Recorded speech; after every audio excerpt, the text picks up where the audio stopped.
to a premises, the first thing you're going to do is switch all the lights on. Switch all the lights on and switch off and unplug anything in the sockets. If we switch all the lights on,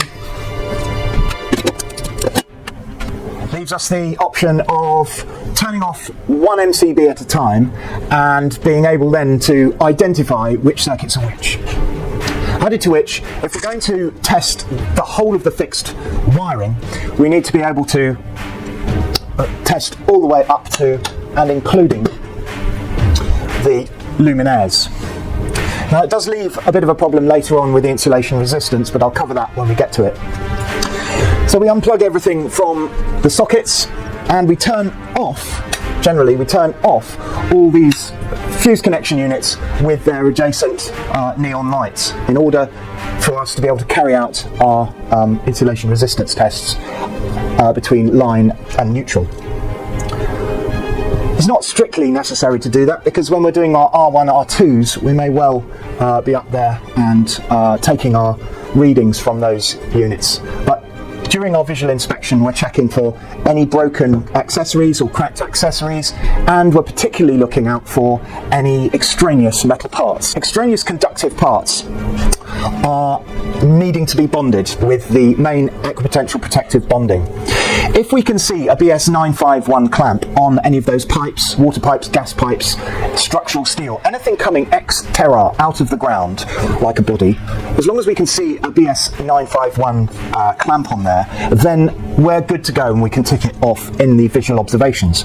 If we don't see a connection to a 10mm bonding cable for equipotential main protective bonding, then we're going to have to test with a long lead test. And that's after we've safe isolated the board and taken the front off. We'll clamp our long lead to the earth bar and take our tester and the other probe, after zeroing the long lead, to the extraneous conductive part. The reading should be below 0.05.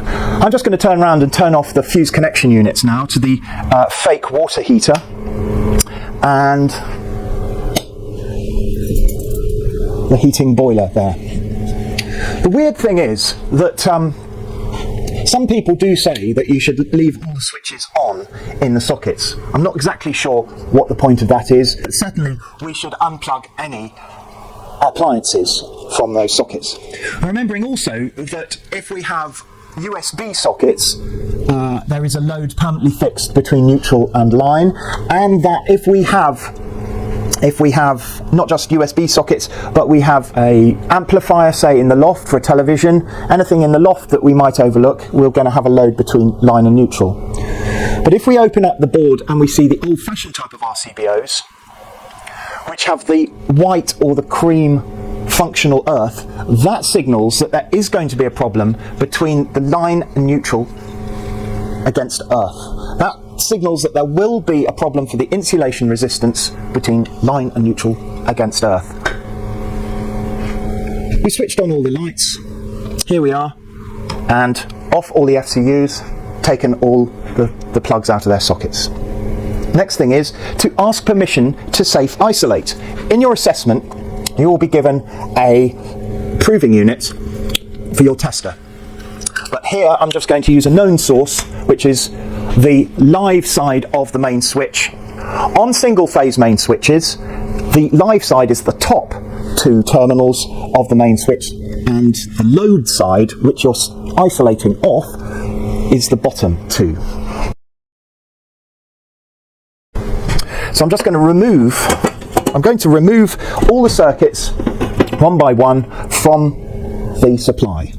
I'm going to switch them off using the MCBs and the RCBOs first, and then finally I'm going to flick the main switch.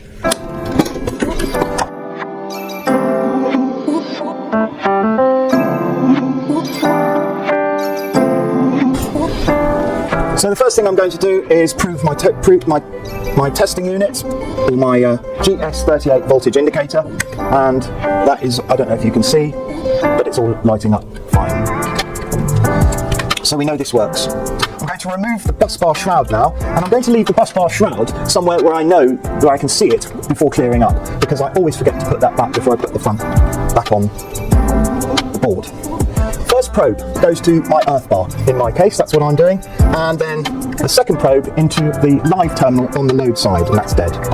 Second terminal is the neutral side of the load terminal against earth, and then I take my earth off, I put that into the live side there.